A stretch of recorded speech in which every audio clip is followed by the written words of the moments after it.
Dans la presse, comme chaque matin, avec Hélène Frade. Bonjour Hélène. Bonjour Damien. Et on commence par les réactions de la presse américaine aux dernières déclarations de Donald Trump qui dit vouloir livrer des armes à l'Ukraine et sanctionner donc la Russie. 6 mois après son arrivée à la Maison-Blanche, le président Trump semble avoir conclu que Vladimir Poutine ne souhaite pas la paix en Ukraine et il durcit sa position. Le très conservateur Wall Street Journal réagit, vous l'entendez, avec prudence, mais il estime que si le président Trump met ses menaces à exécution, il s'agit là d'une bonne nouvelle. Un éditorialiste assure même, Damien, dans le Washington Post, que Poutine, qui croyait avoir Trump dans sa poche, qui croyait que son soutien lui était acquis, va payer pour son erreur. Le New York Times, en revanche, en est moins convaincu, beaucoup moins convaincu même.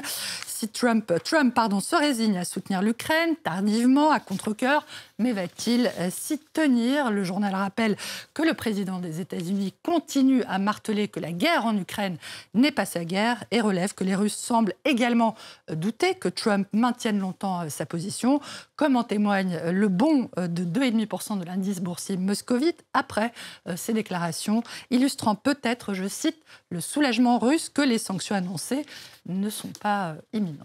Alors aux États-Unis, cette guerre en Ukraine, elle divise beaucoup le camp républicain, mais alors pas autant que l'affaire Epstein, ce pédocriminel américain retrouvé mort dans sa cellule où il attendait son procès pour trafic de mineurs. Un Politico relève que cette saga fracture le mouvement MAGA dont Steve Bannon, que vous voyez ici, est l'une des figures, comme rien ne l'avait fait jusque-là, ni les bombardements de l'Iran, ni le grand et beau projet de loi budgétaire, ni la répression migratoire.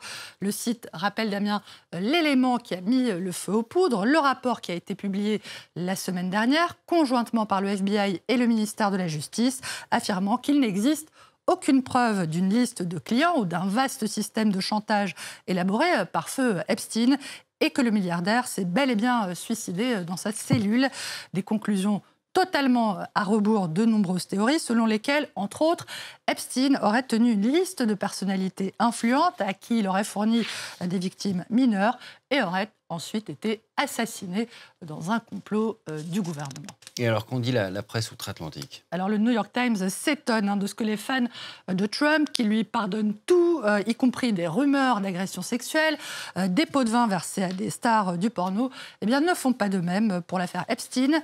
Le journal reconnaît que les obsédés du dossier, je cite, ont des raisons d'être méfiants face aux étranges tournants d'une affaire où tant de choses semblent inexplicables.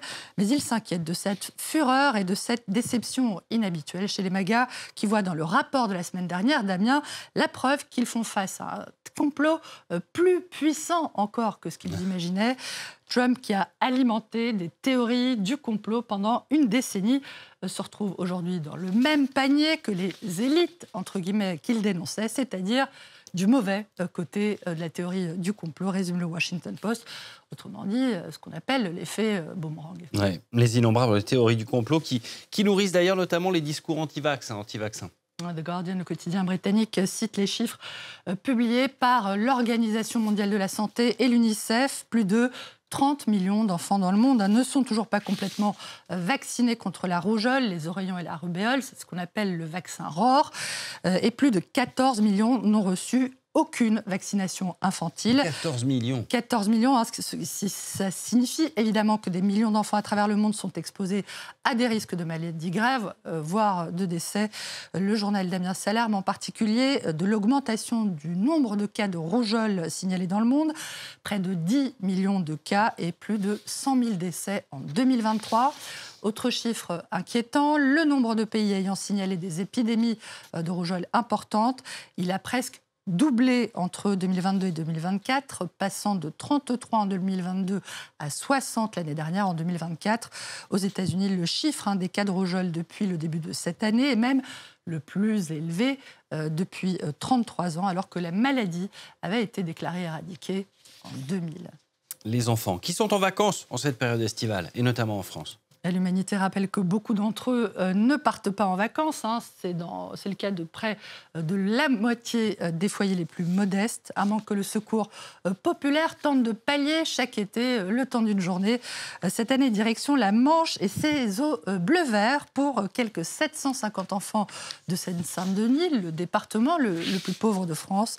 Rosalie, la quarantaine, vendeuse en prêt-à-porter, sans emploi actuellement, est venue avec sa petite fille de 6 ans.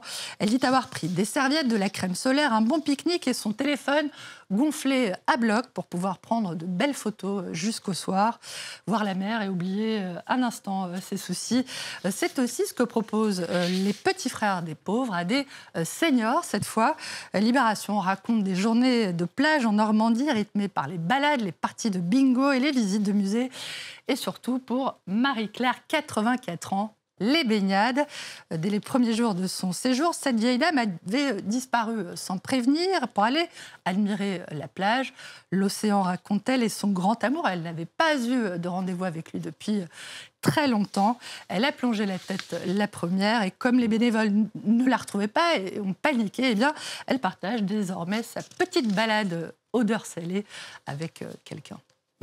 À des milliers de kilomètres des plages normandes, des chercheurs ont observé, Hélène, un comportement plutôt surprenant dans un sanctuaire pour chimpanzés en Zambie. Le Figaro rapporte que des scientifiques ont remarqué en effet que les bestioles se placent des brins d'herbe ou des petits bâtons dans les oreilles ou dans l'anus pour se décorer, entre guillemets.